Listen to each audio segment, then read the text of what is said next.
What is agent none in Jenkins?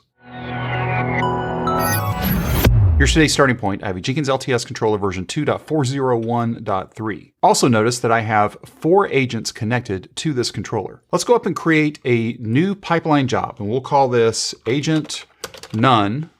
We'll select pipeline and click OK. Let's go down to the pipeline section and select Hello World. Let's leave everything the same except we're going to change the agent any to agent none. Now let's go ahead and click on Save and run Build Now. What we'll see on the output of build number 1 is we see Hello World. But why is that? Remember that we set the agent value to none. So why did this job succeed? Well, in this case, because we're using the command of echo, that is actually running directly on the controller in what's called a lightweight executor. The key to the lightweight executor is that it only runs on the controller and never has to run on an agent. So since I've set agent equal to none and we used echo, then that echo actually never even left the controller to go run down on an agent. Let's change this from echo to sh, and we'll say echo hello world inside of the sh.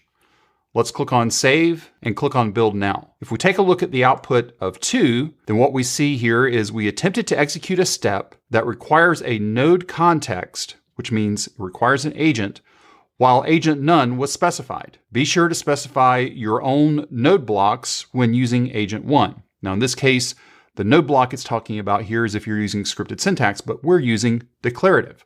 So let's go ahead and go back into our job. We'll select Configure, and let's go ahead and specify the agent with a label of agent 1 because that's one of the agents. Let's go ahead and click on Save and click on Build Now. If we take a look at the output of 3, then what we can see here is that we are running on agent 1, and then we see our echo hello world. If you have any questions or comments, you can reach out to us on Twitter at CloudBees. If this video was helpful to you, give us a thumbs up.